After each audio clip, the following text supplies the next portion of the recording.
I'm great, Mike, and you're off the hook. I decided I'm just going to talk and not do a slide.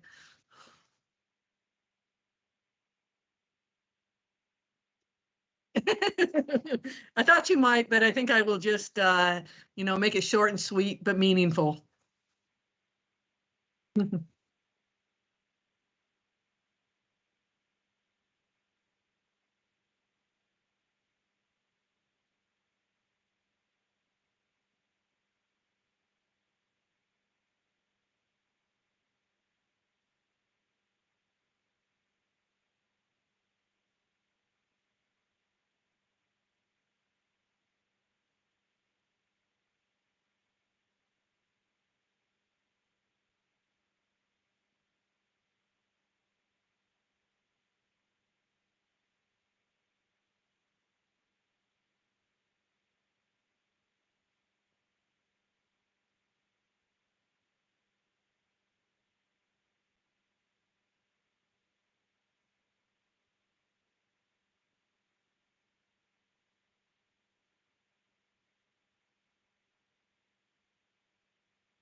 All right, staff, we've been in an executive session, so staff that were not in that executive session, are we ready to go with the technology?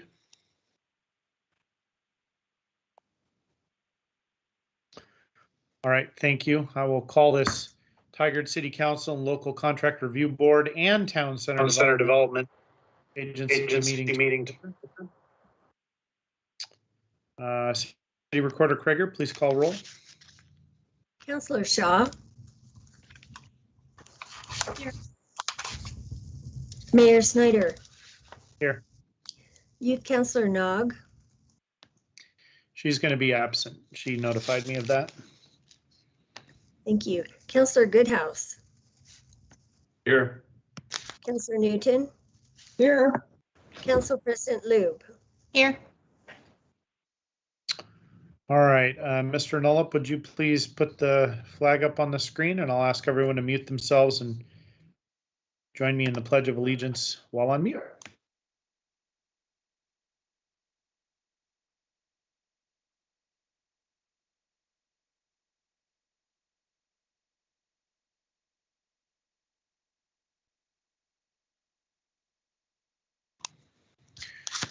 All right, thank you. Councilor staff, any non-agenda items? None for us this evening, Mayor and Councilors. All right, we'll move on to public comment. Anyone that wants to make public comment can do so by calling 503-966-4101, and those with general comments should call now to get into the queue. Assistant City Manager Nyland, do you have any follow-up to previous public comment? Good evening, Mr. Mayor and Councilors. We have no public comment. No public comment was received at our last council meeting, and I'm just going to give a quick fun fact or factoid because I know tonight is a busy agenda. So as the year comes to a close and we are working on year-end reports, I thought this was an interesting little item. So December was one of the original months in the ancient Roman calendar and was actually the 10th month of the year and only had 30 days. Julius Caesar changed the calendar in 45 BC to the Julian calendar, and he added January and February, which were inserted in the beginning of the calendar year. And he also added another day, making December now have 31 days. The official last day of the year. So that is my fun fact for the evening, and that's my report. Well, thank you. Let's see. Next is a report out from a Tigard High School student envoy. Do we have Elise Butera with us? Yes, we do, and I apologize for my camera not being on. I'm currently at a choir event right now, so I had to step aside. We'll let it pass this time. Go ahead. I appreciate it. So currently, Tigard High School is working on Tigard High School's leadership class is working on our assembly, which is going to be hosted on Friday. It's our first in-person inside of the school assembly that we're having. So we're working through all of the COVID logistics, and we're planning on splitting the school in half. We're also having our winter choir concert coming up in our choir program on Wednesday as well. And we're having our holiday spirit weeks, which we've advertised on the Instagram. And yeah, that's the gist of everything that's going on at Tigard High School right now. Well, thank you. Appreciate the report out. And sounds like you have choir to get back to. Yes, I do. Thank you. You guys have a great rest of your day. Have a good night. All right, next item on the agenda is an update from Chief Mcalpine from the police department. And you're going to share the dashboard. I am. I don't have a slide tonight. I'm going to be also respectful of your time and be short and sweet. But I do want to say that it was nice to have Elise at Public Safety Advisory Board last night. You know, she jumped right in and didn't hesitate, so it's great to have her there. We appreciate that.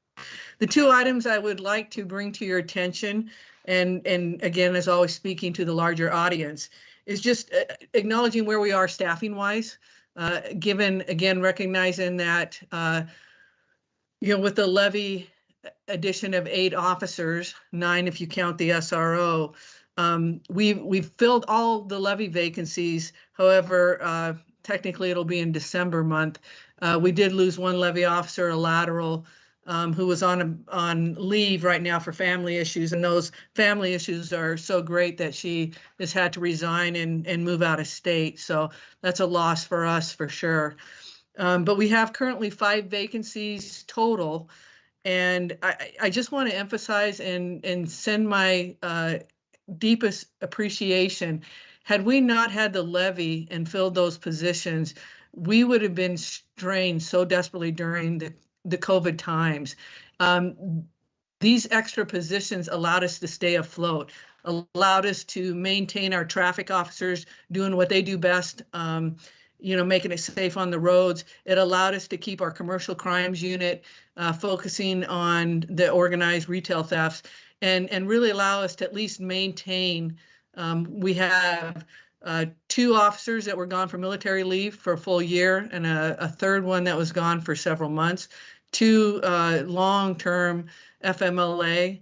And then, of course, through the highest part of the pandemic was just during our quarantine times of various officers who risked exposure when they were doing their job. So again, my appreciation to the council and to the community for really, maybe not have foreseen the fact that we would have needed them through pandemic, but it really did help us stay afloat. So again, my appreciation. With that, then I will dovetail in the fact that our ability to keep the commercial crimes unit whole. You may have caught the recent news article about their apprehension of what we call an organized retail ring. They were out of California at the Home Depot, and they had struck several other Home Depots. And then our team divided and conquered, anticipated them going to other Home Depots, and sure enough, we were able to catch them, all armed, all with stolen property. So this was really proactive, great event, which was, this unit was geared towards. With that said, we also are dealing with what you've probably seen nationally. They're not flash robs here, but we do still have the smash and grabs of groups of 3 and 4 that have gone into some of our larger retails, grabbed things, made a lot of noise, and taken off with the high-end items. And they're working the I-5 corridor, and they're hitting various states. So it is happening here. We're investigating them. We're communicating with our regional partners, but it is happening. And I brought it to the attention of the district attorney so that, again, should we apprehend these folks, that perhaps they can do their part to prosecute them to the full extent of the law. And DA Barton has assured us that he's all in on that regards. Going back to the 5 vacancies, again, just to say this is, again, a regional. We know that Portland wants to hire 300. I know Clackamas County is about 40 vacancies, but in Washington County Sheriff's has 23 vacancies, Hillsborough 6, Beaverton 3, Tigard 5. Tualatin just did a conditional offer. Sherwood has 4 vacancies, Forest Grove 4 vacancies, and King City just filled theirs. So even those who want to work in the Washington County area, we're all vying for probably the same group of people that want to work here. So we're doing our due diligence with our background investigators, but just wanted to give you a little bit of information on what is happening behind the scenes. And of course, as always, I'm happy to answer any questions. Well, Chief, I'll just add to your comment about the levy and the fact that it was helpful and really kept, the way you described it, was kept you afloat. To me, part of the reason for the levy, I mean, we had a desire to increase patrol activities, but we also knew that we were at that critical point where any one thing, it didn't matter what it was, would just send us off into the land of we can't handle our work. I mean, we really couldn't handle it. We were holding on, I feel like, with, by the skin of our fingernails prior to the levy. And so this, we didn't know we were going to have the pandemic when we put all this together, but we also knew that we weren't prepared for anything unusual, or we just couldn't staff it. So I do want to just point that out, that I think that was at least generally recognized by the council and by the community. And so I'm glad that we figured that out. Councilor Newton? Yeah, I would concur, Mr. Mayor, but I also want to express my appreciation to the chief and your command staff and everybody over there in the department for being so nimble and adaptable. I mean, just a lot of the things that you've had to deal with over the last couple of years. We were fortunate to get the levy, but you all got right on filling those positions, and so that's much appreciated. And just your work with the Public Safety Advisory Board has been amazing. I think a lot of folks in the community are learning a lot about the work that our police officers do and gaining an appreciation. So I know there can probably be some tough days, but I just want to express my appreciation to you and the command staff and everybody that puts on the uniform and supports those that do every day. So thanks, and hang in there. We are so lucky we get to keep you a little longer too. I'm truly happy to be here, and I will pass that on. We have our end of the year awards tomorrow, and I will be sure to express all of your appreciation to the men and women in the department. So thank you. Thank you, Chief. Any other questions or comments from the council? All right, thanks, Chief. We'll move on to the next item on the agenda, which is for a report out from the Tigard Area Chamber of Commerce. Jessica Love, do we have you on the line? There you are. Yes. Good evening, Council. Nice to see you all again. Our leadership Tigard class met today and they learned about human needs and nonprofits within the Tigard and Washington County community. They got to tour the Edwards Center and Just Compassion. They heard from the Portland Clinic Foundation, the Virginia Grace Memorial Foundation, and then they also got to hear from Chief Mcalpine. So thank you, Chief, for participating in today's program. We have a ribbon cutting coming up this Friday at 10 a.m. for AFC Urgent Care. We're super excited to welcome them to the Tigard community. And then we would like everyone to please save the date for State of Business. It is going to be on Thursday, January 27th this year, virtually, and it's going to be on labor shortages and what the businesses are struggling with finding workforce and filling those vacancies. We host networking every single Thursday at 7:30. This week, we're going to be at the Broadway Rose, and the Tigard Chamber is going to be actually hosting because we'll be introducing our new Chamber Growth Manager. So we're super excited to introduce everyone to Danny. We think he's going to be a great addition to our team. And then our Government Affairs and Public Policy Committee and the Tigard Chamber Board have officially approved our 2022 Business Advocacy Agenda. And if anybody's interested in reviewing it, it's available on our website.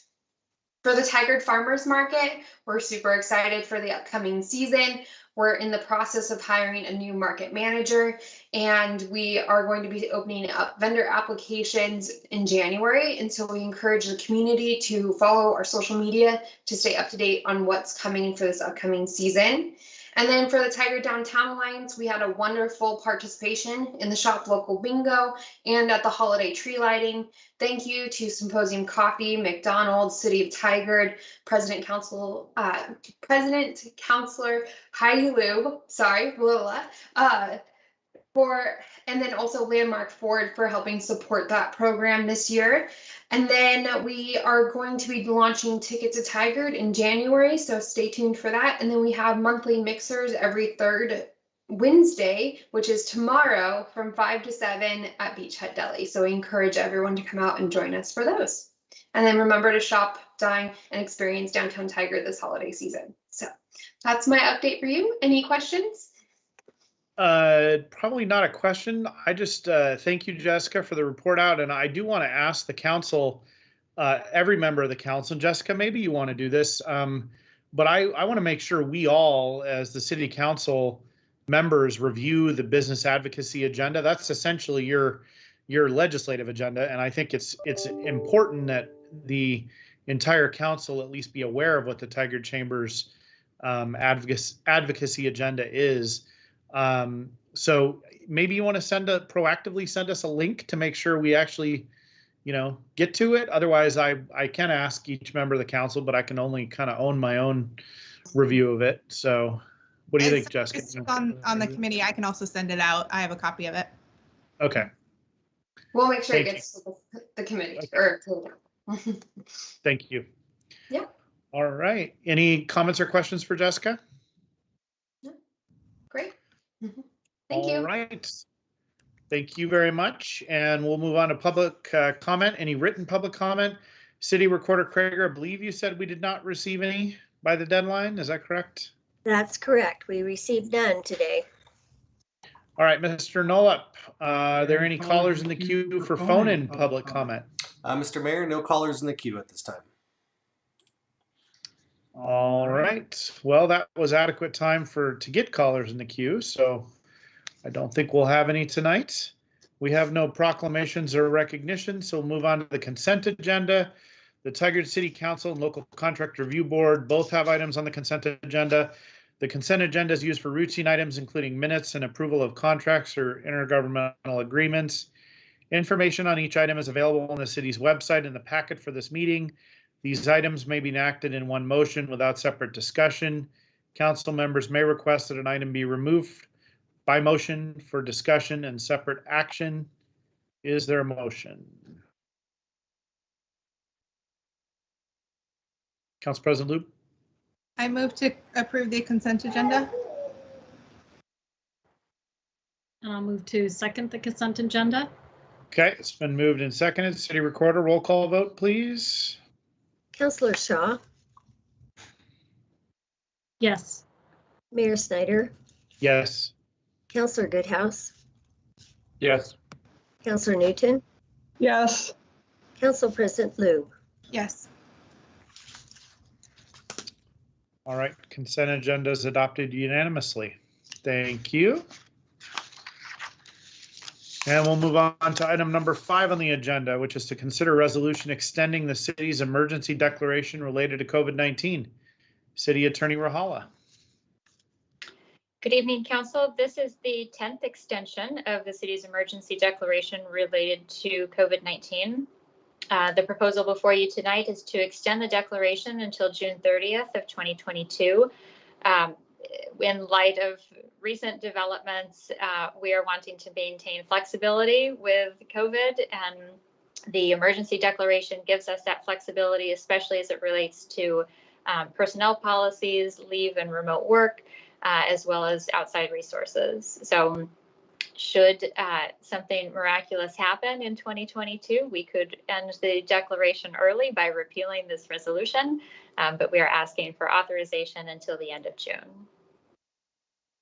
You're not foreshadowing some exciting thing you know about that none of us do, are you? I wish that was the case. The end of the pandemic? Okay.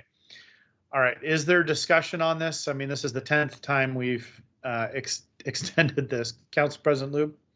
No, I was just gonna say every time we, poor City Attorney Rahala comes to us, she's like, I think it'll be the last time. And, here we are again. This is no blame on you. But with that, I move to approve resolution 21-43. Councilor Shaw? I'll second the motion, Mayor. Okay, it's been moved and seconded. City Recorder, please read the number and title of the resolution. Resolution number 21-43, a resolution of the City of Tigard extending the city's emergency declaration related to COVID-19. And a roll call vote. Councillor Shaw. Yep. Mayor Snyder, Yes. Councillor Goodhouse, Yes. Councillor Newton, Yes. Council President Lube. Yes. All right, resolution 21-43 is passed unanimously. Thank you. And let's move on to item number 6 on the agenda, which is to consider a resolution appointing members to the Town Center Advisory Commission. Redevelopment Project Manager Fairley, staff report, please. And any members that are being appointed, I would ask you to turn your cameras on. We do have a tight agenda tonight, so as I did last week, we're not going to have you each speak, but we'll have you probably wave your hand and say hi real quickly if you are able to join tonight. So, Mr. Fairley. Thank you, Mr. Mayor. Tonight we're asking action on a resolution that would appoint members to the Town Center Advisory Commission. The TCAC is the advisory body to the Town Center Development Agency on tax increment financing issues. And so we promoted this opportunity, variety of outreach methods, social media, The Appointment Advisory Committee, consisting of Councilor Goodhouse and TCAC Chair Ruggiero, interviewed 7 eligible candidates, and the committee recommended the appointment of Derek Wright, who is a current member, and also Travis Diskin and Lindsay Gregg, who is here tonight. They will be appointed as voting members to 3-year terms ending December 31st, 2024. They recommended that Carol Hayink be appointed as an alternate member for a 1-year term ending December 31st, 2022. And Justin Watson, a current member, recommended to be appointed as an ex officio member for a 1-year term. All right. And that's my report. Thank you, Sean. And Lindsay, thanks for joining us, and appreciate your service to the community. And I'm sorry we don't have time to have everybody speak tonight, but thank you. I think on behalf of the entire council. So, Councillor Shaw. Mayor, I was just going to make a motion that I move to approve resolution number 21-44, but I didn't want to cut any discussions off if there was some. That's fine. Councillor Goodhouse, did you want a second? Yeah, I'll second that, and I'll say that we have some great people that are going to be joining the Town Center Advisory Committee, and I'm looking forward to it and the input, and there was a lot of excitement, so we had a great set of applicants, and those that got chosen are going to be doing a great job. All right, it's been moved and seconded. City Recorder, please read the number and title of the resolution. Resolution number 21-44, a resolution reappointing Derek Wright and appointing Travis Diskin and Lindsay Gregg as voting members, appointing Carolyn Hayink as a non-voting alternate member, and reappointing Justin Watson as a non-voting ex officio member of the Town Center Advisory Commission. And city roll call vote, please. Councillor Shaw. Yes. Mayor Snyder. Yes. Councillor Goodhouse. Yes. Councillor Newton. Yes. Council President Lube. Yes. All right, resolution number 21-44 is adopted unanimously, and congratulations, everyone. And Mr. Fairley, you know, if they don't have a City of Tigard pin, it's tradition now. We got to mail them one during COVID times. We'll get them one. Okay, thank you. And let's see, we'll move on to item number 7 on the agenda, which is to consider a resolution appointing members to the Tigard Transportation Advisory Committee. And we've got Transportation Planner Roth with us. Hi, good evening, Mayor Snyder and City Councilors. My name is Dave Roth. I am Tigard's Senior Transportation Planner, and I'm here tonight presenting a resolution to you to appoint new TTAC members. So there are 5 open voting positions and up to 2 alternate positions on TTAC whose terms will expire on December 31st, 2021.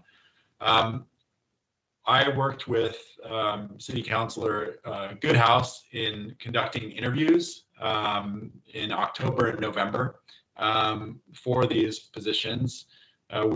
To advertise for the volunteer opportunities, we worked through the city's communication division and used a variety of outreach methods, of which you just heard from Sean, including social media, as well as city newsletters. The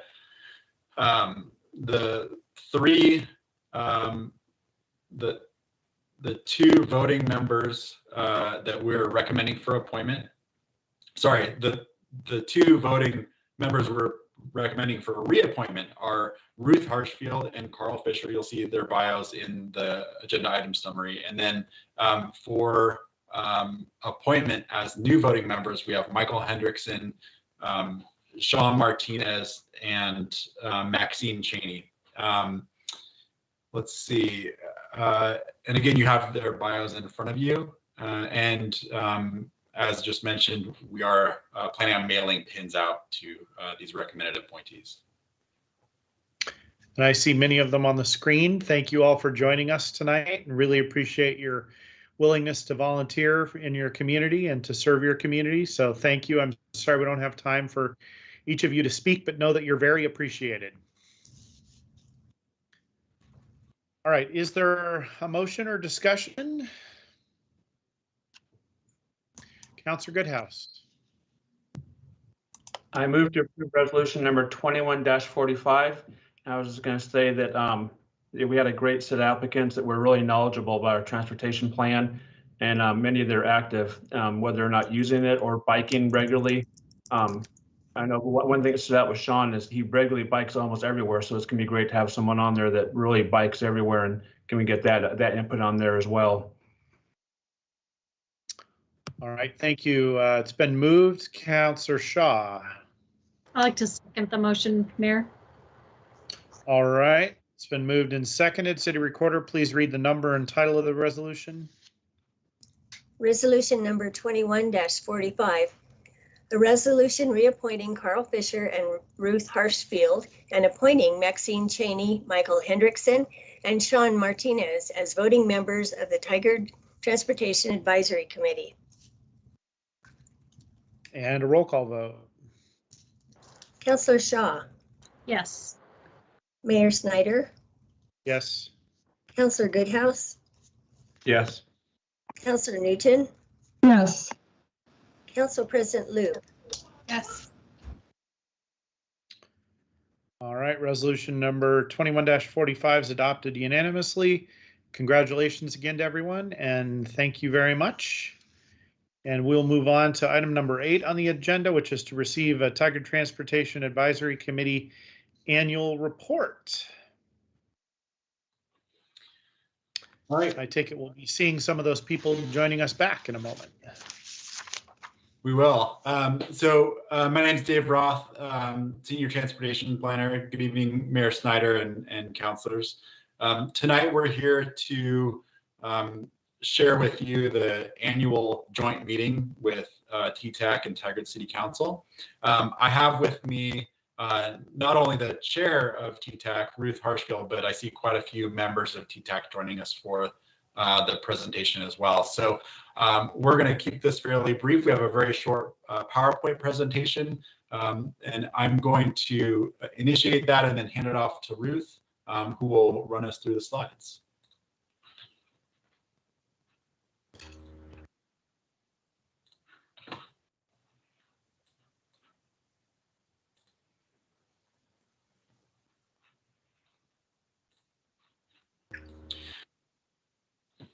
Okay, as per the TTAC bylaws, we meet annually with the Tigard City Council to provide a report back and to allow questions and answers for council and TTAC members. So tonight we're going to go over what is the Tigard Transportation Advisory Committee, do a 2021 year in review, look forward to 2022, and then we'll open it up for discussion and Q&A. So I'm going to hand it off to Ruth. And Ruth, I hope you're unmuted and ready to go here.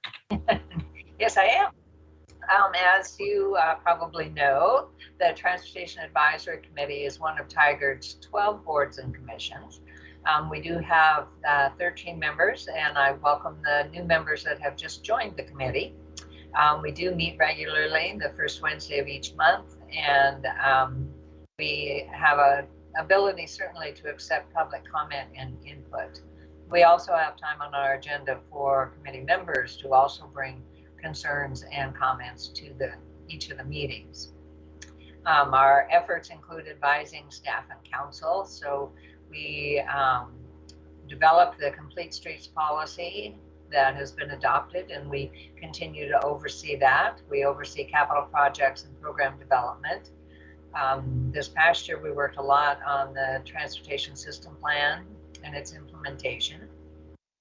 We deal with neighborhood transportation issues or concerns, and issues around transportation safety and concerns with transportation system throughout the city of Tigard. So this year we were very active with capital projects and programs, just providing an overview. In long-range planning, the transportation system plan, which is going through the process of being adopted. There were 2 members of our committee that participated on subcommittees. We also had regular reports on that plan, as it was being developed. So the committee was very active in that way. We had presentations from the Washington Square Regional Plan and the Tigard Made program. We were very interested in the Streets for People program and had members of our committee who volunteered to monitor the 3 different street programs that were established from May through September. With Safe Routes to School, we have a lot of members that are very interested in sidewalks, sidewalk infill, pedestrian safety, and bike safety.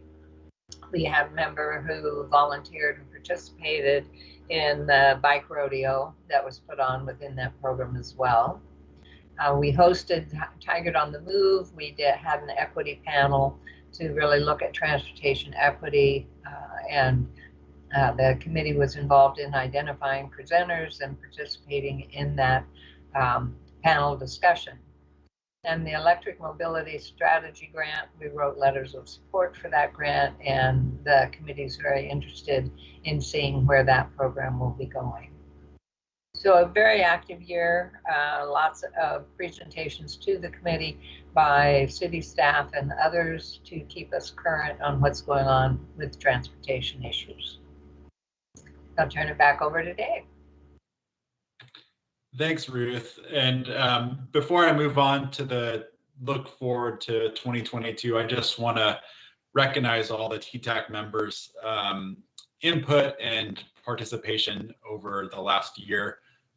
We've had obviously a challenging year with COVID, but we've been able to accomplish a lot over the past year working from a distance. So thanks to all the TTAC members for all your dedication and time. So looking forward to next year, some of the items on our list of things that we're interested in taking on are implementation of the new TSP, which is going through the adoption process right now that Ruth mentioned. We're really excited about the electric mobility strategy. That's a project that's funded by a state grant that we were awarded last year. We're excited about thinking about the transportation aspects of the community resiliency plan. We're thinking about the MISTIP funding opportunities being provided through the county and being an active participant in that process, as well as other funding opportunities that arise through the state and federal transportation programs. We're also interested in updating our sidewalk gap inventory and thinking about future funding opportunities that can start addressing some of our needed sidewalk infrastructure pieces. And then finally, in terms of direct community engagement, we've had really good success in the past with our Tigard on the Move speaker series, and it's something that we'd like to continue on, hoping to get about maybe 2 to 3 of those on the calendar for 2022. So that's all I have for you in terms of the presentation tonight. So thanks, Ruth, for helping out there, and I'll turn it back over to City Council. Thank you, Dave. Thank you, Ruth. Appreciate the thorough report out and follow up. Do any members of the council have comments or questions? Councilor Newton. Yeah, thanks, Mr. Mayor, and thanks, Ms. Harshfield, for the good report and for all the work you all do. I'm going to really be looking forward as you get involved in the capital improvement program for our transportation funding in the next 5 years to the board's comments with regard to the equity lens, that we're trying to focus on. So, areas around schools that might need sidewalks, some of the parts of our community that are underserved with walking or transportation, the ability to get and wait safely for a bus or something like that. So I'm hoping that as you look at funding for those projects that, you all can provide some really important perspectives to us for making sure that we're really honing in on that equity lens for funding. So looking forward to that. So thank you. Councilor Shaw.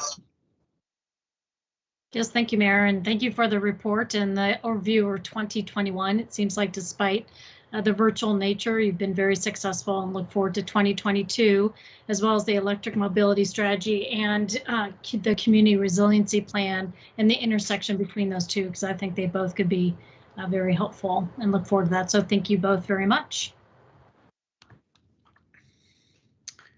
Any other comments or questions?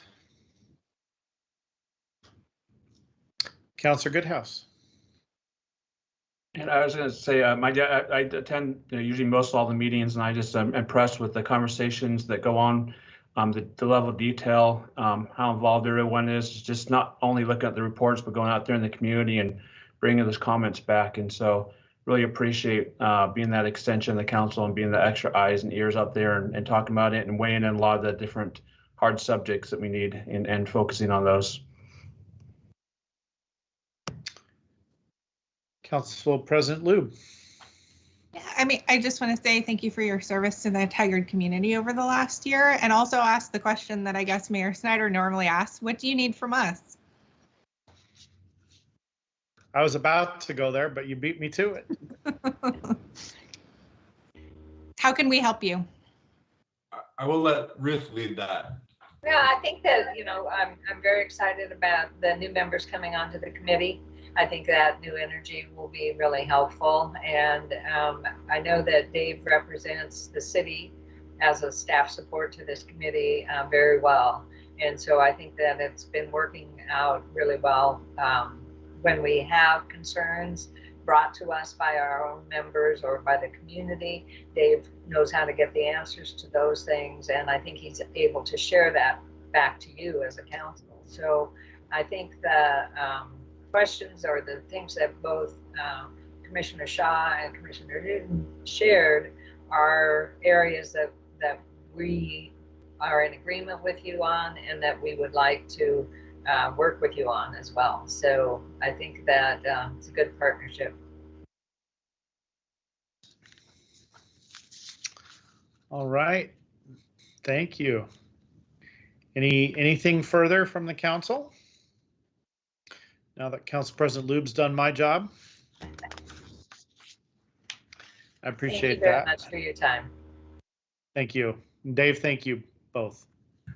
Thank you. All right, we'll move on to item number 9 on our agenda, which is a legislative public hearing to consider an ordinance amending the Tigard Comprehensive Plan and Community Development Code for the Washington Square Regional Center Update Project, CPA 2021-00005 and DCA 2021-00003. I will open the public hearing. Hearing procedures. Anyone that wishes to testify will be allowed to do so by phone and may call to get in the queue now.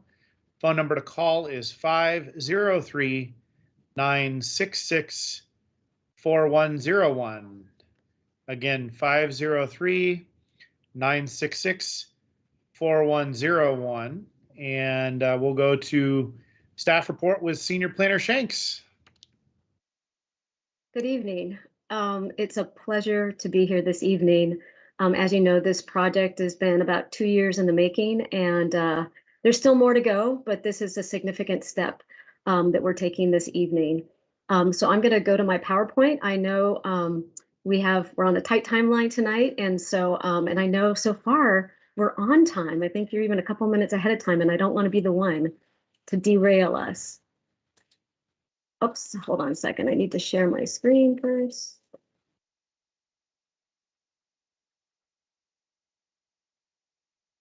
Okay, can everybody see my screen? Yes. Perfect. So again, thank you for being here this evening and for hearing this proposal and considering it. And thank you, Mr. Mayor, for actually reading out those land use application numbers with all the zeros. That's always a crazy kind of amount of zeros. So this is a legislative application. We already had the Planning Commission hearing, and so this would be the first City Council hearing on the project.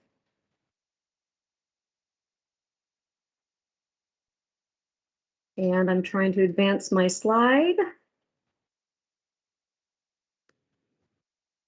There we go. So just as a reminder, I know you've received several briefings on the project as a whole, and I'm not going to go into all those past details, but I do want to just, for the sake of the public, provide a brief overview of this 2-year project, which was a long-range planning project. It was funded by Metro through a grant, and essentially it was about identifying community needs and priorities, as well as transportation options, business opportunities, definitely identifying those emerging market trends, both pre and hopefully post-COVID, looking into more housing options, and all of this through the lens to ensure that Tigard is both walkable, healthy, and inclusive. We started the project back in March of 2020, which was right when everybody went home because of COVID. Actually, not everybody. Some of us went home and other people continue to work and serve our community out in the world. And I appreciate those folks tremendously. We started in March of 2020. We had to kind of do things a little bit differently, but we still ended up doing a lot of community engagement. It was really amazing how that was able to work out. We did a lot of technical analysis, and we put it all together into a final set of recommendations. And that's why we're here this evening. We're on now the very right-hand side of the screen, and we're taking these recommendations to the City Council for review and consideration. Just to give you a sense of how what you're hearing tonight, how it fits in with the broader effort, we're calling this the policy development and adoption phase of this project. So the main thing that we're bringing to you this evening is a comprehensive plan amendment. There is also a development code amendment, but the main star of this legislative hearing is the comprehensive plan amendment. And this is primarily to adopt a new policy framework for land use and transportation for the Washington Square Regional Center. And then following the adoption, assuming that happens, then there'd be policy implementation, taking that policy framework that is being proposed this evening and implementing it through things like new zoning and new development standards. And then following that, in 2023 and beyond, that would be when the city would begin to make public investments in the area with regard to street improvements or park improvements. Development would continue to happen, but under new rules. And the city would also potentially be developing new programs to better serve the area. So we're on the left-hand side of this screen over here in the policy development and adoption phase. But I just wanted to put this into context because we will be coming back to you next year, probably in the middle of the year, with a zoning map and development code amendments that will essentially implement the policies that are being proposed this evening. So the purpose of this hearing is obviously for you to review the proposed amendments, but also to hear public testimony and then to consider approving the ordinance to adopt the amendments. And like I said, there's 2 kinds of amendments that are being proposed this evening for your consideration. The main one being the comprehensive plan. What is being proposed is to actually add a new section to Chapter 15 of our comprehensive plan. And then there's also just 2 minor development code amendments that are also being proposed, and those are consistent with past policy decisions, and I'll go into those later. But I just want to emphasize that the main point of this legislative application is the comprehensive plan amendments. And this is how we got there. So I know to many people, a comprehensive plan amendment sounds like land use gibberish.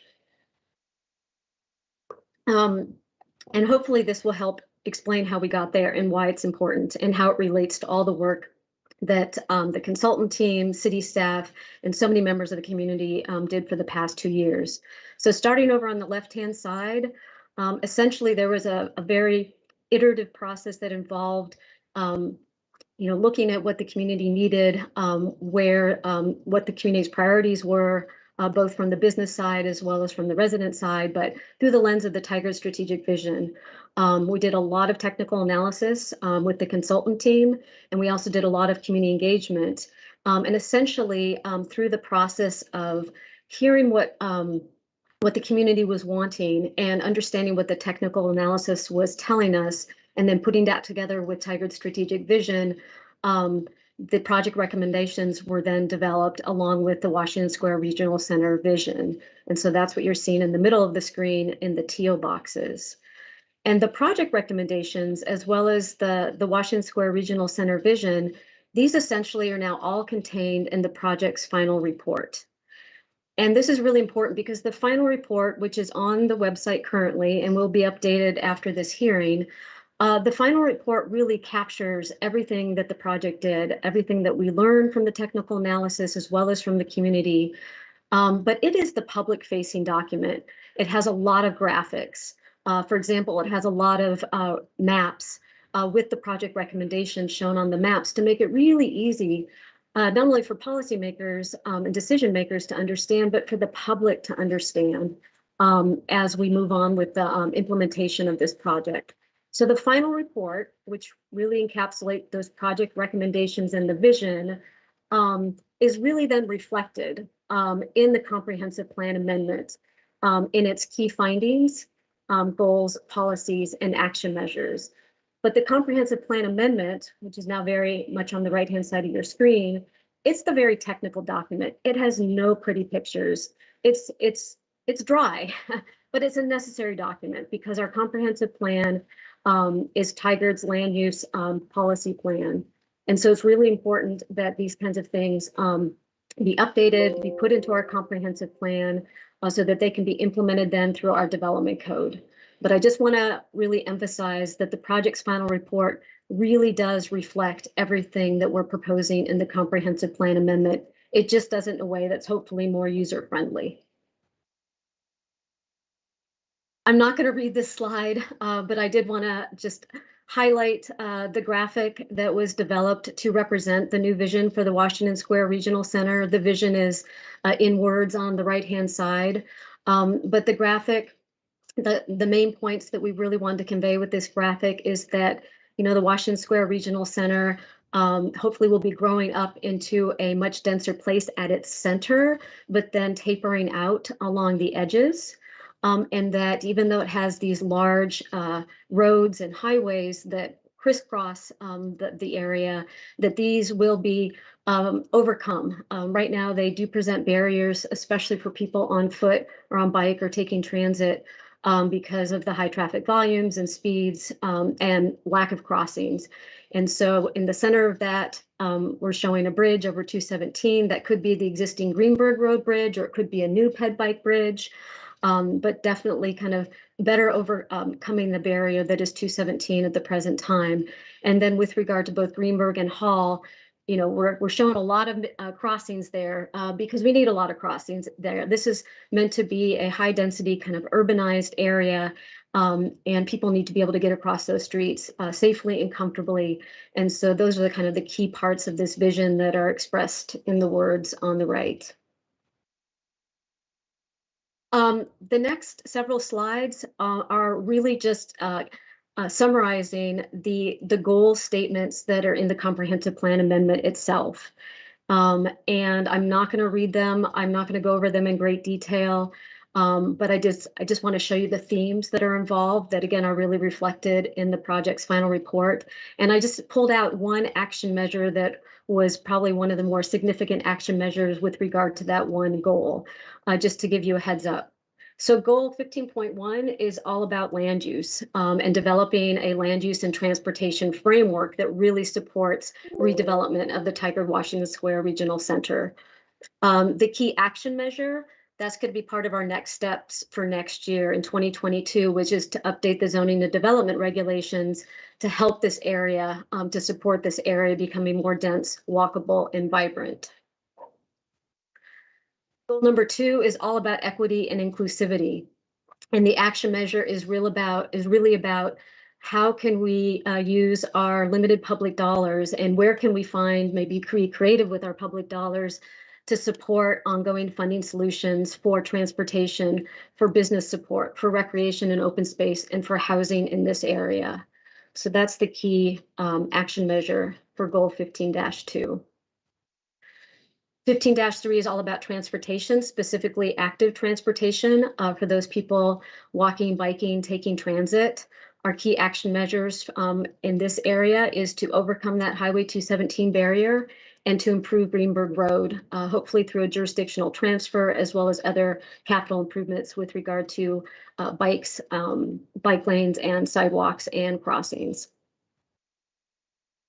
Goal 15.4 is all about recreation and open space. There actually is, there's a lot of opportunity and resources, recreation and parks and trails in and near this area, but access to them is challenging, again, because of these large roads, Greenberg Road, Hall Boulevard, Highway 217. So this goal is all about taking advantage of the resources that exist. I mean, Vanno Creek Trail, Tigard Heritage Trail, Metzger Park, but getting people to them in a way that's more comfortable and safe than it currently is today.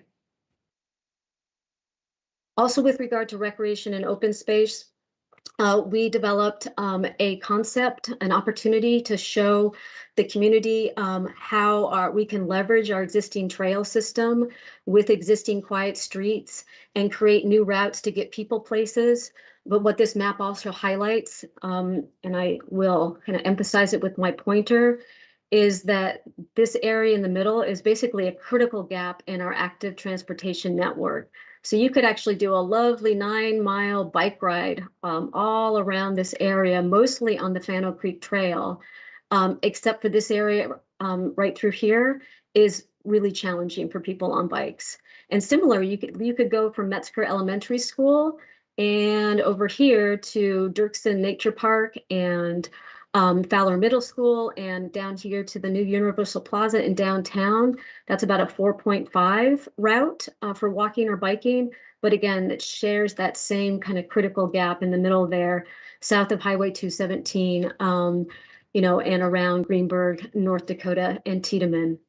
So, you know, it just emphasizes that we actually do have these wonderful resources, and if we can fill some of these critical gaps, that people in this area would be able to have a lot more access to open space and recreation. Goal 15.5 is all about housing. It's all about facilitating development of more housing types. And oddly enough, even though it seems like our current development standards are very permissive, in some places it allows, you know, buildings up to 20 stories tall right now. Actually, when our consultant team did a review of our code, they actually found many regulatory barriers that exist that really are preventing more middle density and higher density housing from developing here. So that, again, is going to be part of our next steps when we come back with a set of development code amendments. Goal 15.6 is all about business and economic development. And again, we have found that we do have some regulatory barriers in this area as well. And so we will be coming back with you, back to you with some development code amendments.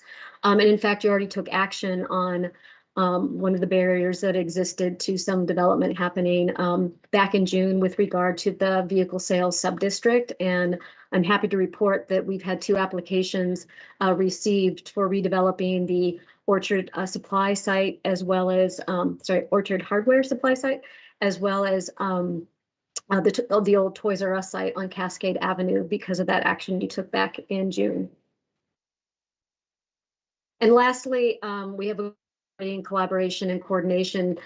This area, Washington Square, is within 3 different jurisdictions. It's served by multiple service providers. Throughout the project, we were very aware that while our partners were great to work with, you know, these jurisdictions, they don't necessarily have the exact same priorities as Tigard. And so we need to continue to partner with them. And we also need to be smart about, you know, what we can do in the regional square area, you know, in the Tigard portion. But our key partners in this area are definitely Washington County, ODOT because of Hall Boulevard and Highway 217, Clean Water Services, Department of Land Conservation and Development, as well as Metro.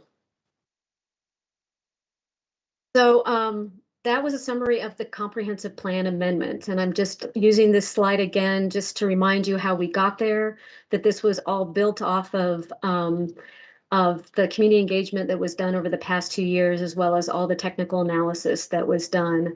And I hope you had a chance to look at the project final report, even though that's not officially what you're adopting this evening. But like I said, it is a much more publicly accessible version of the policies contained in the comprehensive plan amendment.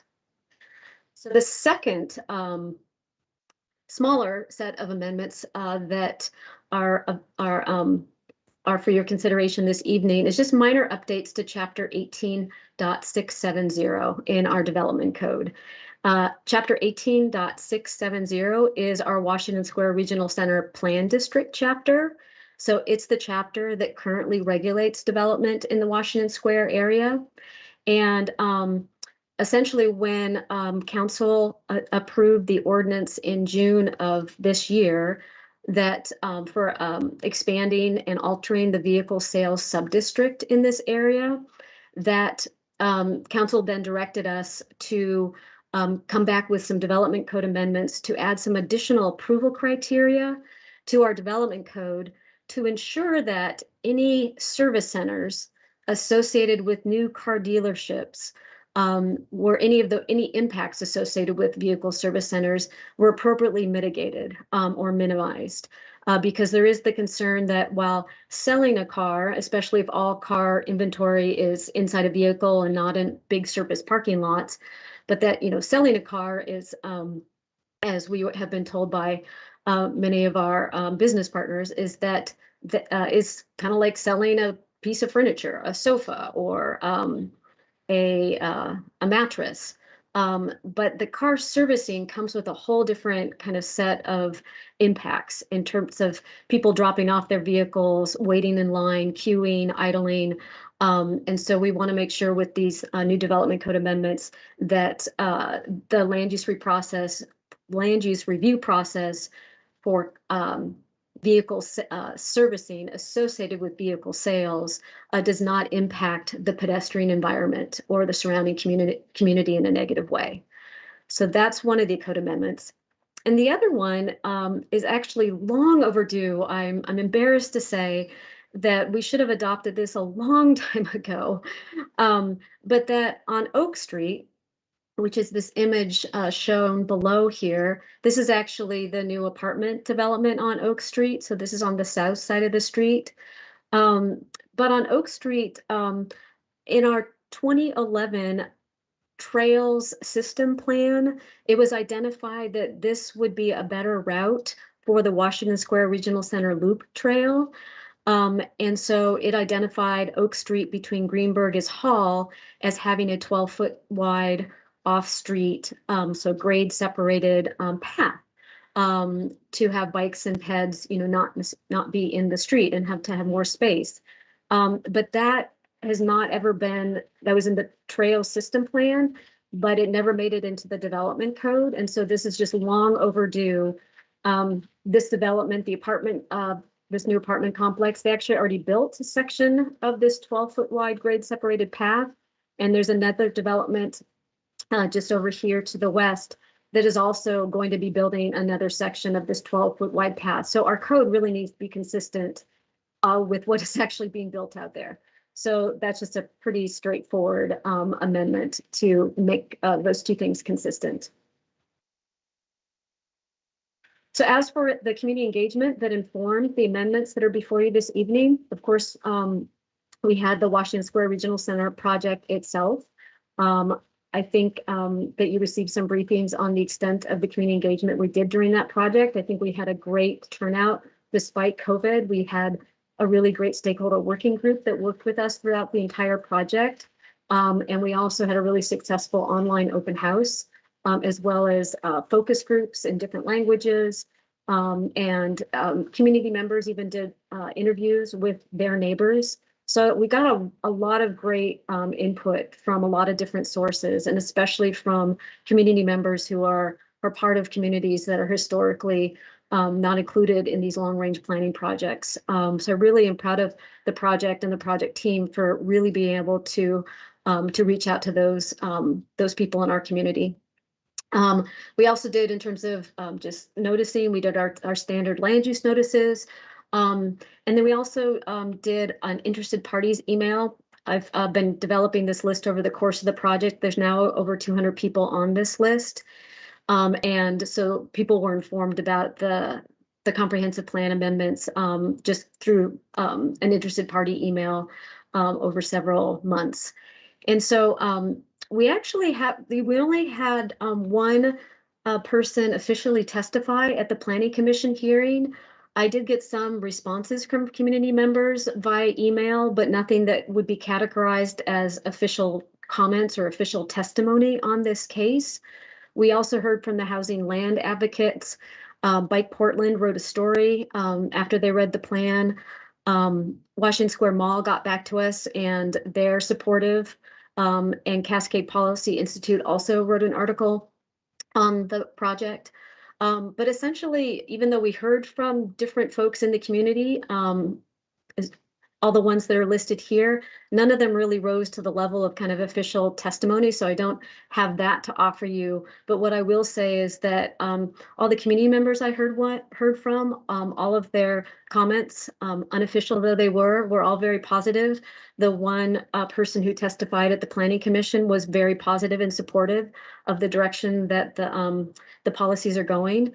Housing Land Advocates is very just overall impressed and really pleased with City of Tigard and how we're approaching just the need for more housing and removing barriers to housing and really thinking about it through an equity lens as well. So they're just very pleased with us.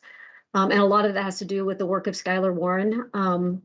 And Bike Portland, they were actually thrilled about the plan and the opportunities that it presents for this community. Washington Square Mall is very much in keeping with the Sears redevelopment project that they already have approvals for. The only naysayer of the bunch was the Cascade Policy Institute, and their comment in print was that we're still being too aspirational and not listening to the market as much as we should. As I said at the beginning, the Planning Commission already had a hearing on this proposal that was in just about a month ago, and they unanimously approved or offered a recommendation to the City Council to approve both the comprehensive plan amendment and the development code amendment. They did request one change that has already been made, and that's summarized in their Planning Commission recommendation. And with regard to your decision alternatives this evening, you have the option of approving the ordinance with no changes, approving it with minor changes, or continuing a hearing to a date certain to consider either public comments or to direct staff to develop more major changes to the comprehensive plan amendment or development code amendment. And lastly, just as a reminder again about next steps, we're in kind of the very left-hand side of this graphic. We're over here in the policy development and adoption phase, which is really about amending the comprehensive plan. And I should mention here that by amending the comprehensive plan, this would replace the 1999 Washington Square plan in its entirety. So that's just something to consider. And then next year we'll be coming back with a zoning map as well as more development code amendments to implement the policies if you were to adopt them this evening. That is everything that I have for my presentation, and I welcome your questions. Well, Susan, thank you. And I think we're needing actually to, I guess we can ask questions, but not have our discussion or deliberation yet. So I want to be careful about the council's participation in that. I also will clarify that I think the Cascade Policy Institute, you were maybe a little kind. Their comments about being responsive to the market were that the market is become more auto-centric and that bike and pedestrian, et cetera, is a failed approach. So kind of like flying in the face of our entire mission as a city, I guess, and not consistent with where we're headed. But I just wanted to add that clarification. I think you were a little kind in your your comment there. And with that, I think we can go to other council questions. I am glad to hear that we got applications for the auto subzone. That's great. That'll be a good use of, and I know that's not the topic of discussion tonight, but I am glad to hear that that's moving forward. I think it'll, especially if it becomes an electric auto row, that will be really cool. Council President Lube. Yeah, thank you for the presentation. It's all really helpful information and it's really exciting. I was just wondering, actually, on a personal note,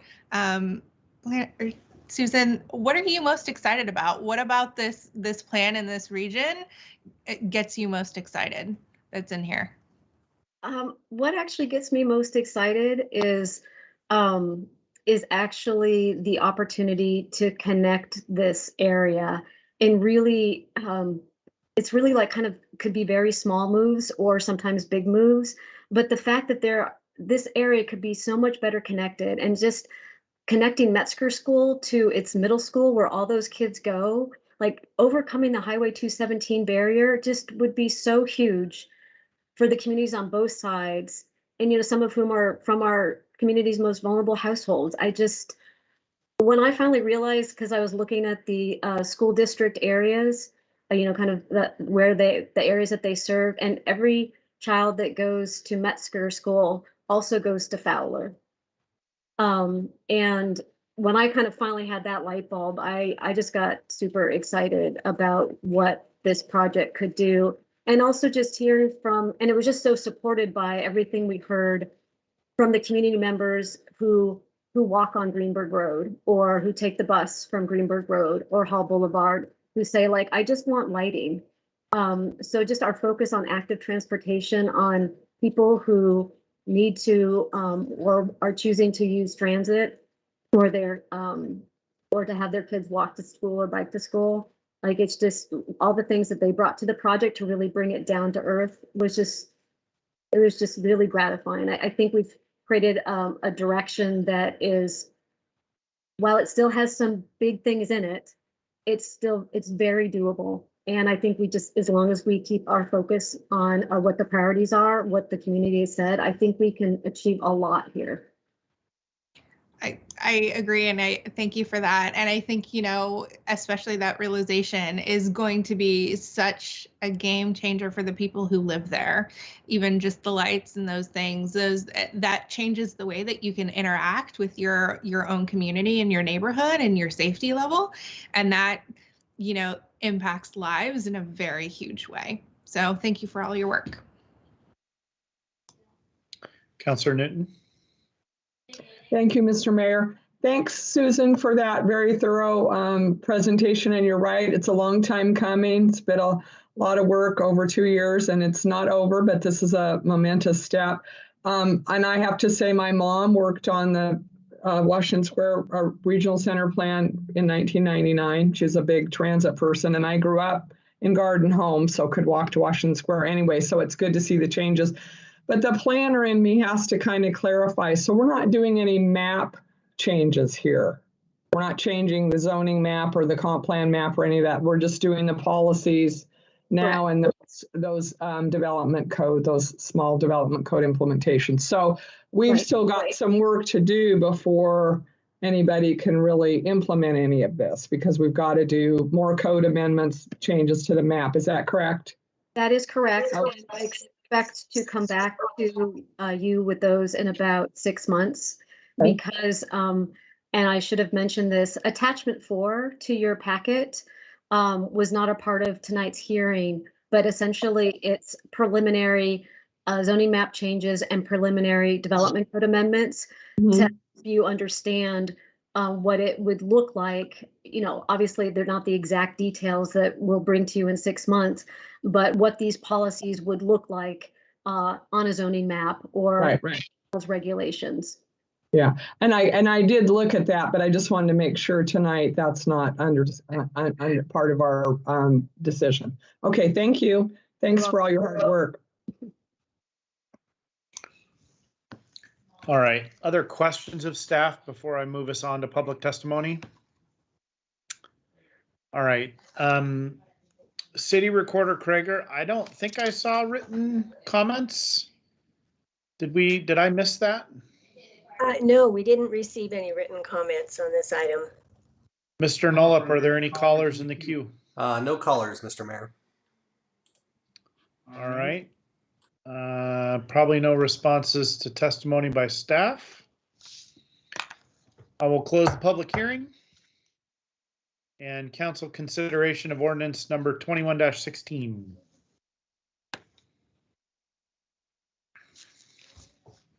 This is the culmination of a lot of important work. And Susan, thank you for leading it. Councilor Newton, did you have a comment or want to make a motion? I want to move to approve ordinance number 2116. Council President Lube. I'll second the motion. Okay, it's been moved and seconded. Is there any further discussion? All right. City Recorder, please read the number and title of the ordinance. Ordinance number 21-16. An ordinance adopting amendments to the Tigard Comprehensive Plan and Community Development Code specific to the Washington Square Regional Center, including long-range goals, policies, and recommended action measures in response to current community needs and aspirations, emerging market trends and realities, and Tigard's vision to be a walkable, healthy, and inclusive community.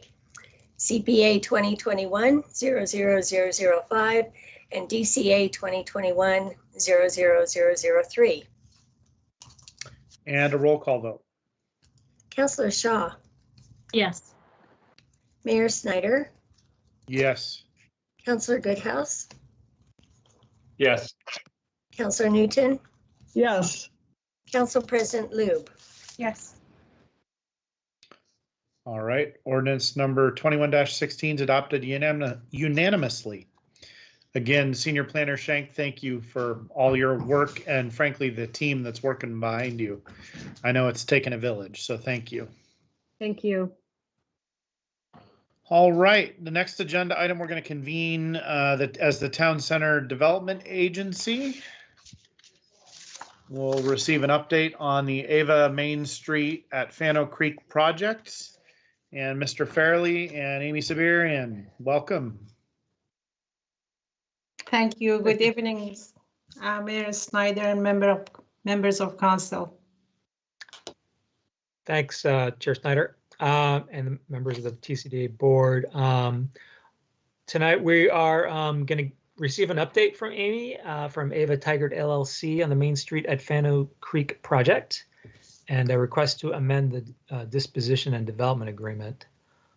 I'll provide a really quick history of the property for anyone who might be watching at home, but the agency acquired this property in 2015. We obtained EPA brownfield grants to clean up the contaminated soil that was on site. 2017, we did a request for letters of interest for developers who might be interested in developing the property. And that's how we interviewed and decided to go with Ava Roasteria, who owns a chain of cafes locally. We signed a DDA in 2018 and worked through land use until about 2020. And Ava closed on the property in January 2021. And so before turning it over to Amy, who bring you an update, we just want to say that we've been very pleased to work with Ava, especially her new development team she has. They've been very resilient, and this is a challenging property, but we think they're the right team to get it over the finish line. So I will turn it over to Amy, and I have a couple of images I can show when you're ready of the new development. Thank you, Sean. It's been a pleasure working with the city, especially during this pandemic era we are all in. It's this site from the beginning, it was challenging and pandemic didn't make it easy, but still it offers a lot to the community. So we are, as you mentioned, being resilient is the only way that we can get through this kind of projects. And we are pleased to be there and be a partner with the city on this project. As Sean mentioned, we purchased the property in January 2021. We have finalized the architectural and the structural design, in addition to land use that was completed in 2020 in last or this year, and submitted for permitting to the city of Tigard, which was approved with the minor deferrals that we had with some of the items. And then we prepared the construction bid. We sent it to 3 local general contractor, Decon Construction, RKM Development, which was kind of help us from the beginning as an advisor or counsel at this kind of mixed-use development. And then we also sent it to Pavilion Construction to make sure that we have a good feel of the cost of construction for this project. We received the bid packages and we selected our general contractor. We also hired a professional company to do a pro forma analysis for us. We had a preliminary one ourselves. We have done one ourselves based on the knowledge we had, but at that time we felt that it's necessary to get professional help to see with the proposed plan what kind of based on the comparative and professional comparative analysis, what kind of project pro forma we will have. We submitted all the information we had in addition to financial statements. We do have a partner on this project, which will brought cash to the project to get it going through the preliminary stuff of design and kind of development. We completed our financial package. We selected 2 banks who had interest in developing this or financing this project. The cost of construction for what we proposed, just to and I don't know if Sean has that kind of rendering picture. It was total of originally it was total of 4 floors, with the first floor be basically retail. That is the slide that shows the rendering of the original design, with the second floor being office spaces, and the top 2 floors are total of 22 apartments.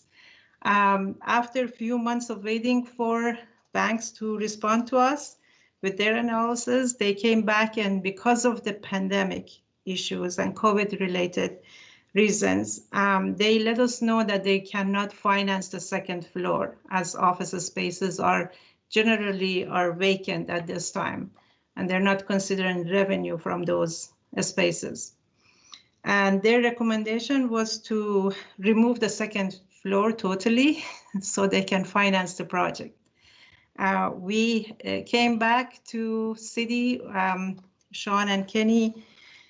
We discussed the situation, and it seems that the city was in favor of or accepting removing the offices from the second floor, or removing second floor basically. So the building now, what we're proposing is 3-story building with the commercial or retail spaces that our business basically will occupy all 4 spaces, and the 2 top floors we kept all the apartments the same.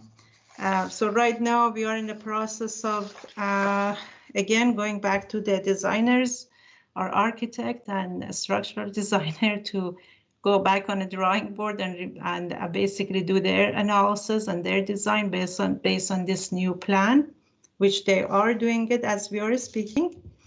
And the original plan, just to give you a ballpark number, the original 4-story financing came out to about 8.6 million for just construction. And by removing the office floor, the estimate we have now from the general contractor is about 6.4 million, which is make it a lot more feasible for financing. And as far as the timeline for this, I know everybody's waiting, including ourselves. We're waiting to have that cup of coffee with you guys sometimes at the new Ava Roasteria location in downtown Tigard. So the estimate we have right now, after we will finish up with the design based on what our architect and the structural engineer told us by mid-February. We will submit it to the city for approval, which since the footprint of the building will stay the same, we're going through basically minimal modification. So the permitting would not take as much, but based on what I heard, it would take about 2 months. As soon as we finalize the permit, we can schedule, our general contractor can schedule their subs to start. And hopefully that we can start as soon as June to break the ground. And because we reduced the size of the building to 3-story, the amount of time to build it, it will be about 4 months less. And what we estimated previously, which was about 14 months. So we are hoping that in less than a year, we will finish the building as soon as we can break the ground. So with that, if you have any question, I'd be more than happy to answer. Amy, can you just maybe tell us what now the current, I mean, the plans have changed so many times. I'm just going to ask a question that I've asked and known the answer to before, but I want to know what the answer is now. The residential units are what size, both in bedrooms and square footage now? They are anywhere from 550 square foot to 800.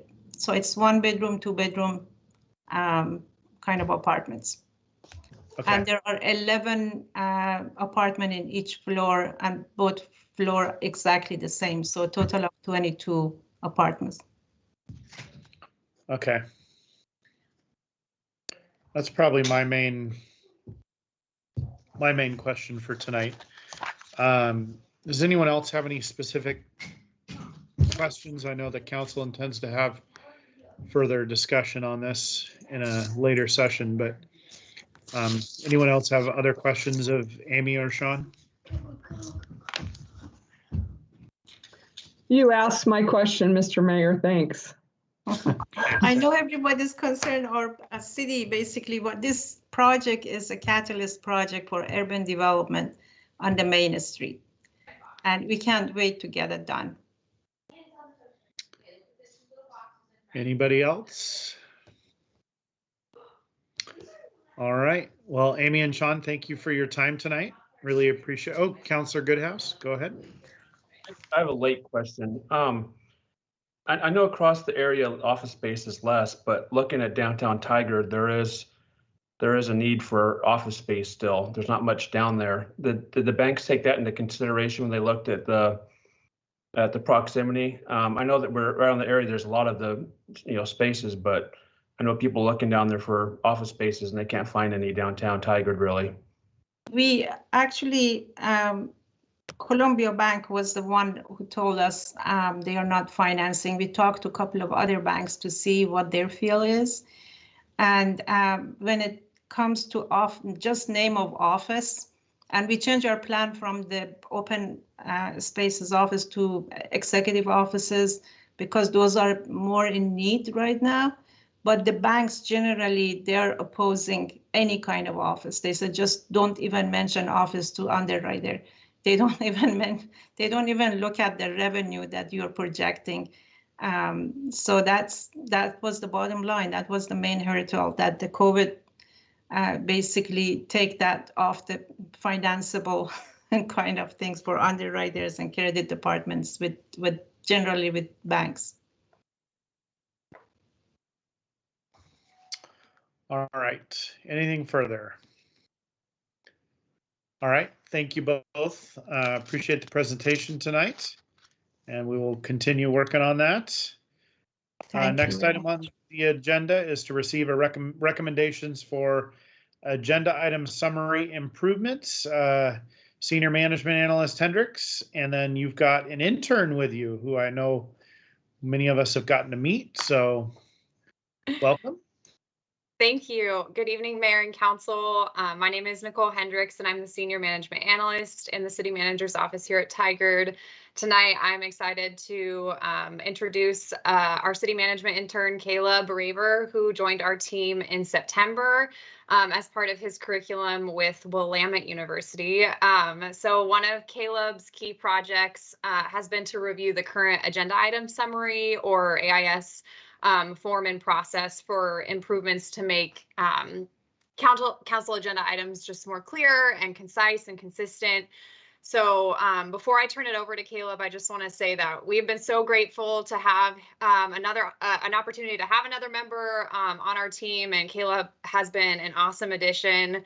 And I'm hopeful that this was a positive experience for him, and hopefully showed kind of the impact that our work has on the community. So with that, I'll hand it over to Caleb to present our proposed AIS improvements, the feedback that we heard, and then how we're responding. So I'll pull up the PowerPoint real quick, and Caleb, go ahead and take it away. Thank you, Nicole. And good evening, Mr. Mayor and council members. I've met some of you, but it's a really great opportunity to be able to present this to you today. And yeah, I'm just super thankful for this internship and everything I've learned. So I'll go ahead and get started. So the issue we identified early on was the agenda item summary, or the AIS. First, I'm going to go through and talk a little bit about how we arrived at this process. You know, when I first started, we were kind of looking for new opportunities to get a fresh set of eyes on some of the city's processes and things that our office handles. And early on, Kathy and Nicole identified this as an area where it might help to get a fresh set of eyes on, and so that's how I started to review the process and get involved with this. And we thought that there were it's a good process, but there were some things that could be resolved and some things that we could garner feedback on. So first I'm going to talk a little bit about the purpose of the AIS, what it's supposed to do. So the intention is for the AIS to organize, document, and summarize key information on a topic provided to the council. And the process's goal is to make services and information more accessible.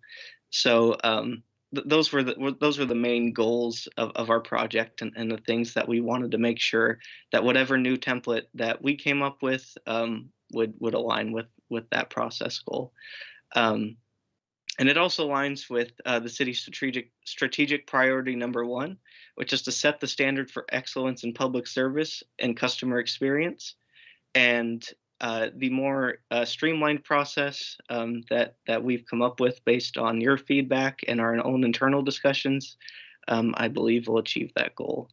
So our council action request, we are asking to receive an overview of the proposed improvements to the template. And if there's no feedback from the council and you decide that everything looks good, then we would like you to direct the team to adjust the if we want feedback, if you want to give us feedback, then we'd like you to direct the team to adjust the AIS. And if there is no feedback, then we'd like to be approved to move forward and implement the improvements. So our proposed improvements, if you'd like to follow along, it is attached to your packet, and it's titled AIS template. So our proposed improvements are a background information section, which we decided to implement based on our feedback from conversations with you and our own internal discussions. We thought it might help to make things more streamlined and concise for council if we listed the dates of previous council considerations in that section, so that instead of having to go into the AIS database and searching for old documents or for previous considerations, it would be in one place within the current AIS, so that information would be very easily accessible. And any also any potential future council considerations. We included a section to provide public involvement and engagement efforts within the city. So again, that is all in one place on the new form, so that all that information is easily accessible, and it's not something that council members would have to go looking for. It would all be on that form. We would also list the impacts on the community, the budget, and any city policies and plans. Again, this is to make that information easily accessible to council members. It provides it all in one place, and it helps to advance one of our other goals we've had for this project, which was to make it very linear and make it tell a story. So, you know, this section just goes to that goal, and it helps you know, advance that kind of linear narrative with the impacts that a proposal has made on those points. We adjusted the alternative section to include the team recommendation and the reasoning behind the recommendation. We also moved the team recommendation to the end of the AIS, as you can see in that template. And this was to put the opus on, again, following that linear structure that we think we've put in place. In that, you know, you can garner all your information before you see that team recommendation, so you can understand if it's something that you would want to proceed with or not. And again, to that point, we've reorganized the AIS sections and structure, again, to make it flow like a linear story of you know, the processes that the proposal has gone through, and including all those sections before you get to the team recommendation.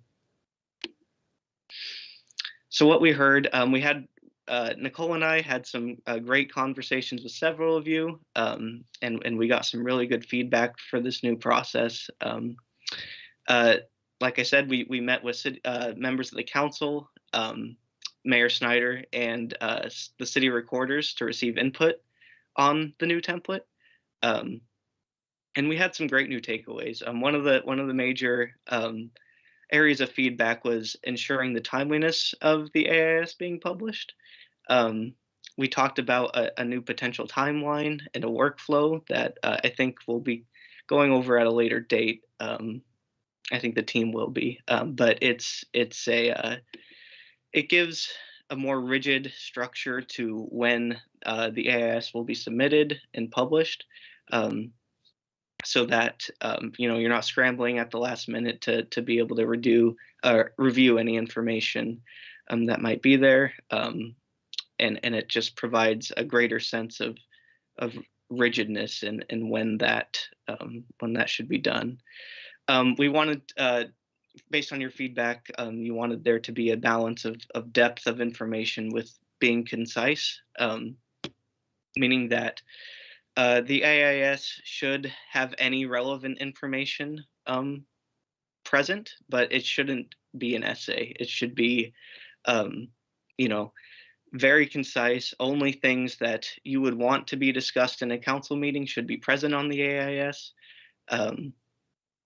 And that those would be short and able to be read in a somewhat quick manner, so that council members can again absorb that information in a timely manner, and are more encouraged to take a look at it thoroughly. And we heard great support for the proposed template additions, like the background section and like some of the structure changes we made. We really got some great feedback on that, and some great support for what we decided to add. And yeah, I think that was really good. So again, our council action request is to receive an overview of the proposed improvements to the template. And if you do have any recommendations for any changes, then we would like you to direct the team to adjust the AIS. And if there's not any changes that you think need to be made, then we'd like to be instructed to move forward with implementing those improvements based on all your feedback. So I think that's all we have. Thank you for your time, and we'll open it up for questions if you have any. All right. Thank you very much. Excellent presentation, and I really appreciate you serving the Tigard community as a student and an intern, and hopefully this has provided you with some really good experience and insight. Council, I know I've already gotten to give a lot of feedback, and sounds like some of you also have, but others, anybody that wants to either make comments or ask questions, now would be a good time. Councillor Newton. Thank you, Mr. Mayor, and thank you, Caleb. Very good presentation, and I appreciated talking with you when we talked earlier. And I just wanted to reiterate a couple of comments I made. I think, it's important to get the information to us in a timely manner. The form's great, but, we need the time to review, and also not getting a lot of additions to the information, an extra email on something. I think that gets confusing. And then the last thing I would say with regard to the form, one thing I think that's important is sort of a context, because sometimes we're like tonight, the Washington Square project was a great project. We had a lot of updates. We were taking specific action tonight, and I think it's really important that the agenda item summary focus us on the action we're taking. Maybe if there's background material that could be attached in a memo. But I think it's really important that the AIS focus on the specific action we're taking and why that's in front of us, and the information we need to keep us focused on the specific action that we need to be taking. Sometimes we have to review a contract because we're required to by law, and that's why we're doing it. So I think really focusing the AIS on the action we're taking and why is important. So other than that, I think the form looks great. Thanks. Council President Lube, and then Councillor Shaw. Yeah, thank you. No, I'm excited for the changes, and I want to say thank you for taking this on as a project and really asking us what's useful to us to better utilize our time and maybe be more focused. So I'm excited to see how this changes our preparations and our focused discussions in the future. Councillor Shaw. Great, thank you both of them. Thank you, Caleb, for a terrific summary and overview. Question I have is looking at the template itself. It says on the action requested that specific action requested for the council will be selected from a drop-down list of options. And I'm wondering if someone doesn't have the ability or have access to online, will they know what action is requested to be taken, or how will you address that? Thank you. Yeah, I can answer that. Yeah, so that was kind of internal. Our current system is set up so that a team member would select this drop down, and that drop down does appear on the final form as like it's either discussion or decision, direction, that kind of thing. So it does appear for people to see on the public side, but internally that list will appear in the system once we get it set up, and it does that currently. So that's not a big change. Thanks. Any other questions or comments or direction? They're asking for direction. Are we telling them to move forward as proposed? What I'm hearing? Let's give it a try. All right. And are we looking for a formal motion on this? No, the direction is good. Thank you. Okay. All right. Well, thank you very much, and really appreciate the effort from both of you to make this better. Frankly, I think both for the public and also for us. So thank you.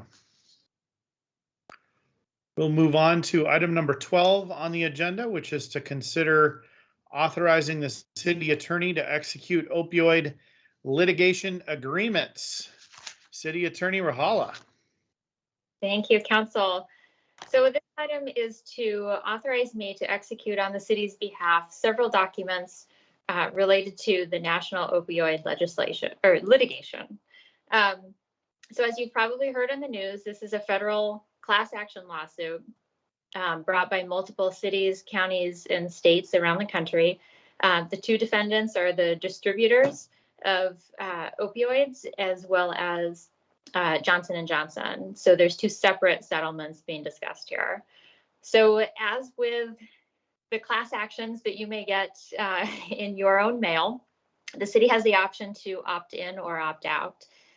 The national litigation has an incentive to as many parties as possible opting in, because the more parties that opt in, the fewer potential plaintiffs there are in the future. And so the more money or the more parties who opt in to the settlement, the greater settlement funds are available, because that's the incentive to basically consolidate all of the potential claims into these two actions. So Oregon so Tigard is not a litigating party. We have not brought the action ourselves, but because we are a city in Oregon, we are entitled to money if the settlement works out, if it's resolved. So the way this works is that the money comes to the state and to the cities and counties. The allocation agreement is currently being developed. It is not finalized yet, but that will set the allocation between the cities and counties and the state of Oregon. So that is still to be decided. The terms of the settlement agreement with the distributors and J&J is mostly finalized, but that is also still being decided.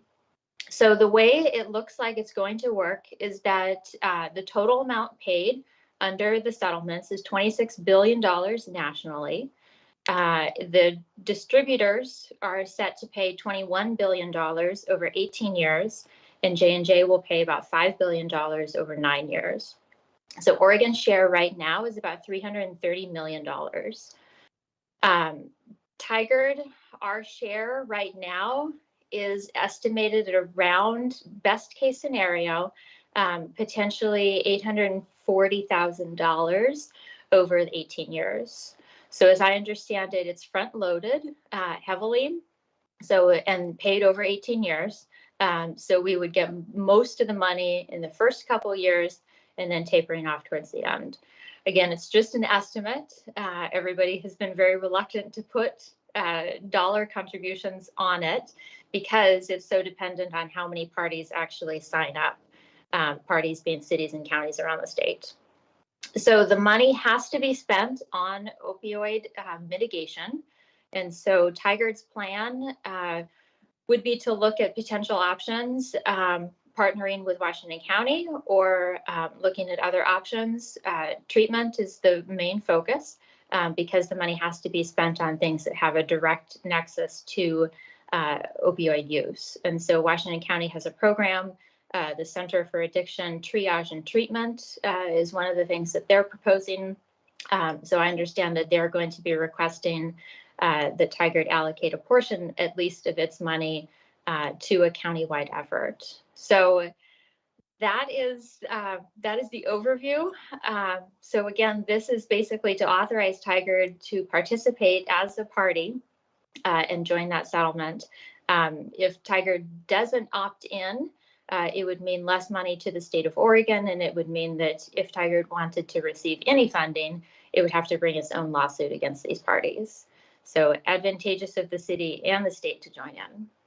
So I'm happy to answer any questions. So Shelby, we as a city are I mean, this is an actual class action and we are a class member as a city. Is that correct? Yes, correct. Fascinating. Interesting.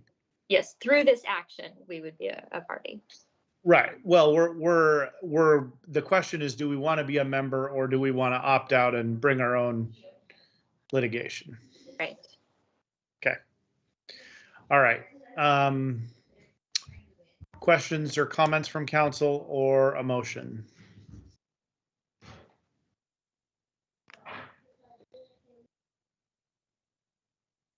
Councillor Shaw. Happy to make a motion, Mayor. I move to authorize the city attorney to execute opioid litigation agreements on behalf of the city of Tigard. Council President Lube. I'll second the motion. Okay, it's been moved and seconded. Any further discussion? All right, city recorder, roll call vote, please. Counselor Shaw, Yes. Mayor Snyder, Yes. Counselor Goodhouse, Yes. Counselor Newton, Yes.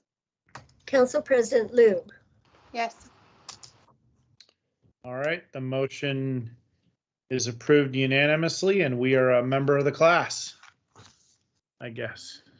It's the ultimate outcome there. All right, anything further, City Attorney Rahala? Doesn't look like it. All right. We have no non-agenda items. City Manager Reimer, do we have an administrative report? Absolutely. Well, kudos first for completing the agenda at 8:45. Somehow we started 15 minutes behind and now we're 45 minutes ahead, but I have about a 45-minute report, so we'll end right on time here. Oh, excellent. Yes, grab some popcorn. It's going to be really enjoyable.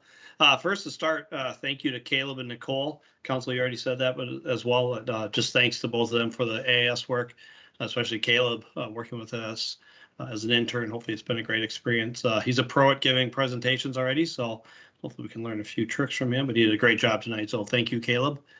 I also want to thank our Mike Nolip and our IT team.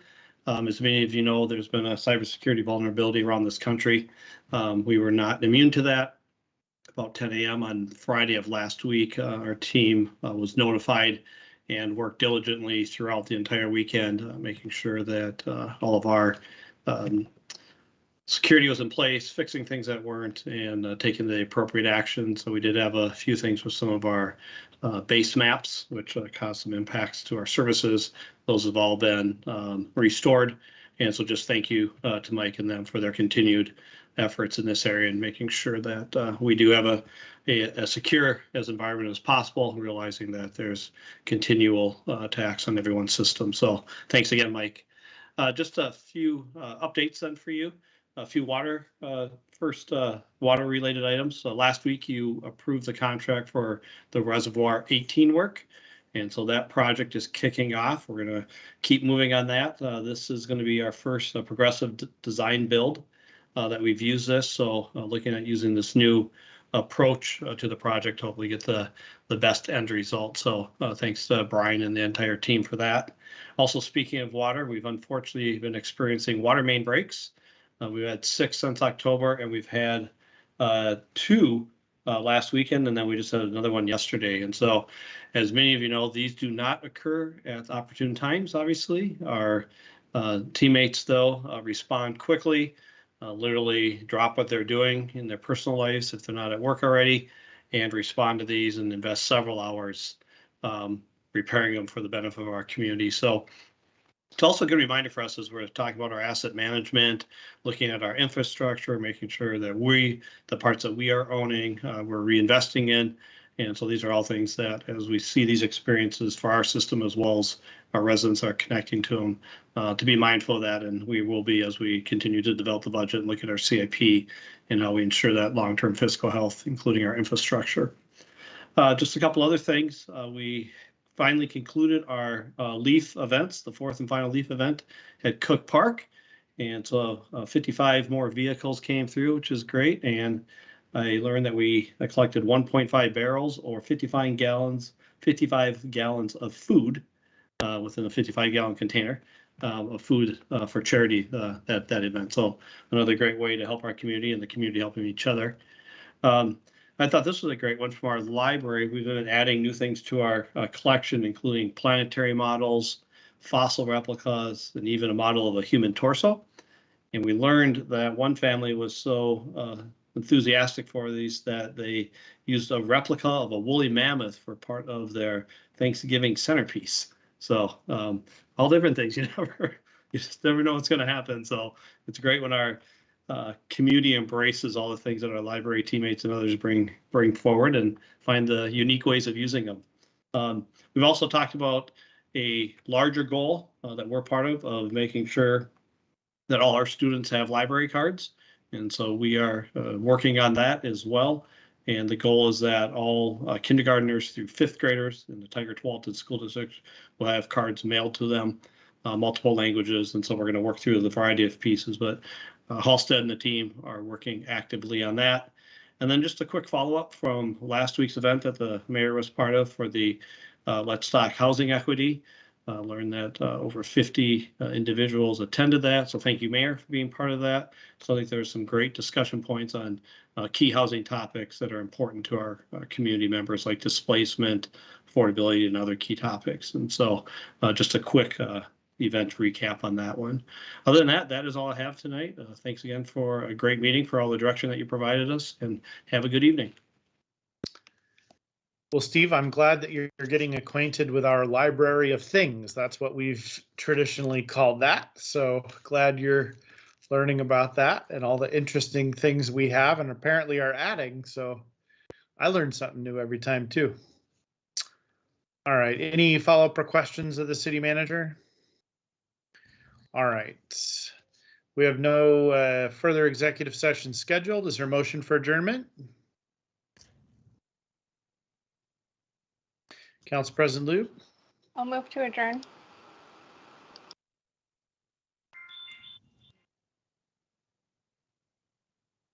All right, we have no seconds, so we're going to be here. I'll second. All I right, couldn't find the raise hand feature, Mr. Mayor, sorry.